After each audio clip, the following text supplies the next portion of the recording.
सावली बागच्या बाबतीमध्ये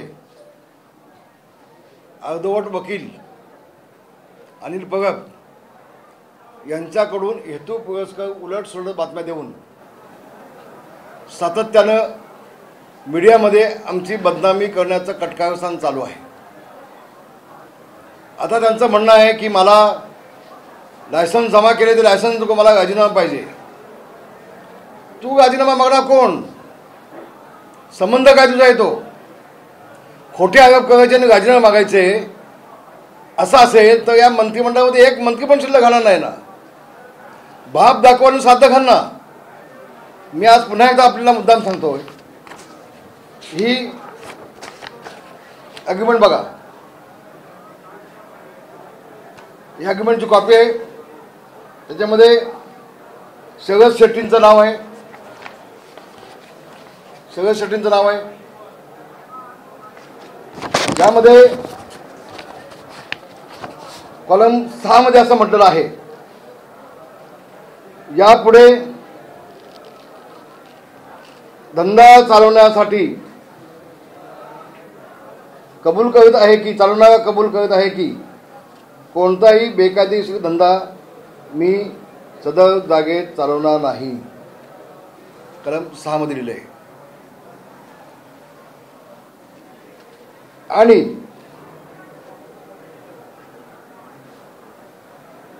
केवळ यामध्ये दिलेल्या नुसार हॉटेलचा धंदा सदर जागेतून मी चालवीन आणि कोणतीही शर्त या करारनाम्यातील ज्याचे उल्लंघन धंदा होईल असं मी करणार नाही, असं कलम 6 मध्ये त्यांनी म्हटलेलं आहे। कलम 7 मध्ये त्यांनी म्हटलं आहे, धंदा चालवणार येथे मालक यांना हमी देत आहे की सर्व कृत्ये कोणतीही जी केलेली असतील, फौजदारी किंवा दिवाणी कायदेशीर कारवाई, दंड आणि इतर दावे धंदा चालविताना जर कोणतेही केले गेलं कोणत्याही अधिकाऱ्याकडून तर त्याला धंदा चालवणारे हे जबाबदार असतील, धंदा चालवणारे हे जबाबदार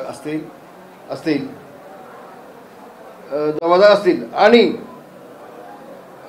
ग्राहक यांना कोणतेही मालक यांना कोणतीही जबाबदारी देणार नाही किंवा कोणतेही मालकाची जबाबदारी राहणार नाही, याला पूर्णपणे जबाबदार धंदा चालवणारा असेल,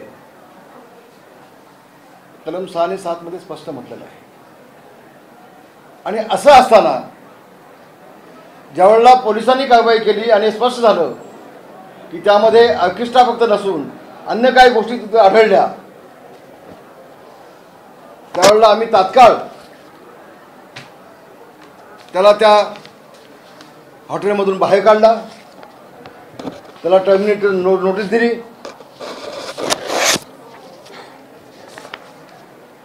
दोन्ही लायसन्स आम्ही त्याच वेळेला जमा केले, हे 13/6 लायसन्स जमा केलेले आहेत। आणि ह्या महासाहेबांनी विधानसभेत कधी काढलं? 18 तारखेला यांनी विधिमंडळामध्ये काढलं, त्याच्या आधीच 13 तारखेला हे दोन्ही लायसन्स आम्ही जमा केलेले आहेत। हा बसा भाव खाऊन जातोय जसं का मी विधिमंडळामध्ये विषय काढला म्हणून लायसन्स यांनी जमा केलेत। नाही, चूक।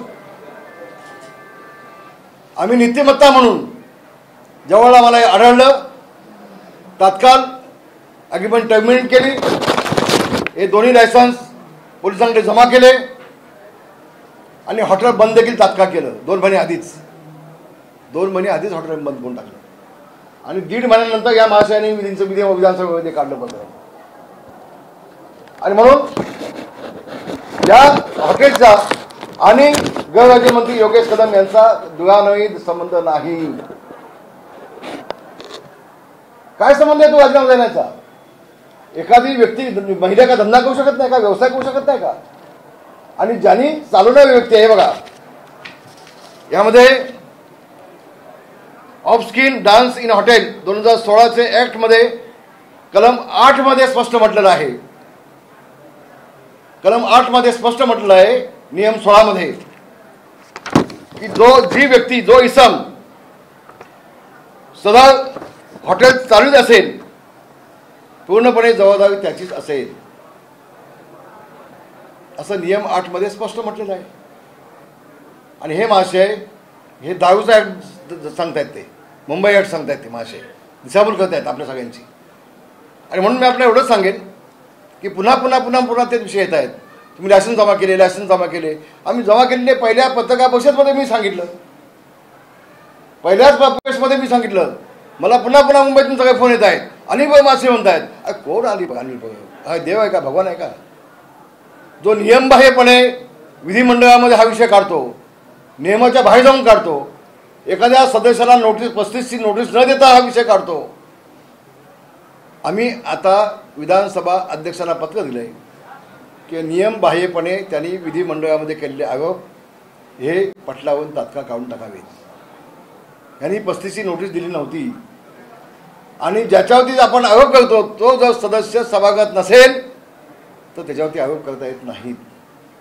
आणि म्हणून बेकायदेशीरपणे या अवधूत प्रकरणांचे आरोप केलेत ते सभागृहाच्या पटलातून तात्काळ काढून टाकावं म्हणून आम्ही सन्माननीय अध्यक्ष सभापतींना अर्ज दिलेला आहे, पत्र दिलेलं आहे.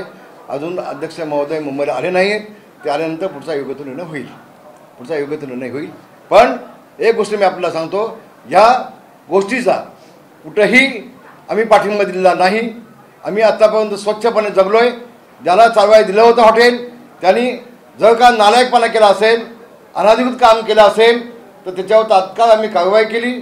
लायसन रद्द करून टाकले, त्याला बाहेर काढून टाकला.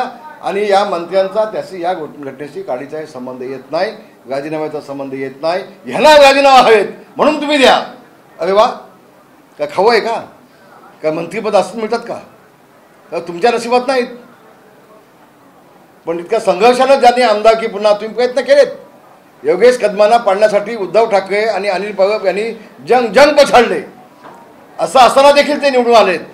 आणि फक्त आपण पाहतोय मागच्या 4 वर्षापासून फक्त उद्धव ठाकरे आणि अनिल परब हे फक्त योगेश कदमांनाच टार्गेट करत आहेत.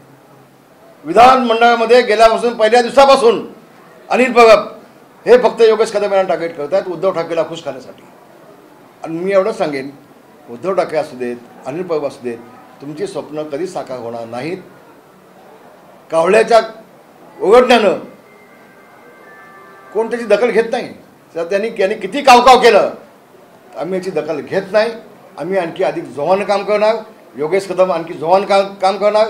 जनसेवा ही सेवा या माध्यमातून जे काम गेल्या अनेक वर्षापासून चाललं आहे त्यामध्ये कुठेही आम्ही थांबणार नाही. कुणी वंदा कुणी नंदा, जनसेवा हाच आमचा धंदा. याच माध्यमातून भविष्यामध्ये पुन्हा आम्ही आमच्या कामाची सेवेची जनसेवेची वाटचाल चालू आहे. आम्ही डान्स बार सारखे धंदे आम्ही कधी केलेले नाहीत, त्याला पाठिंबा कधी दिलेला नाही. आम्ही लोकांचे संसार कधी उद्ध्वस्त केले नाही. आम्ही लोकांचे संसार बसवण्याचं काम आतापर्यंत केलं आहे. एवढंच मी आपल्या सगळ्यांना सांगेन, आपल्या माध्यमातून महाराष्ट्रात सांगेन.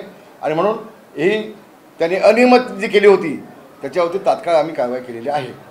धन्यवाद. जय हिंद, जय महाराष्ट्र.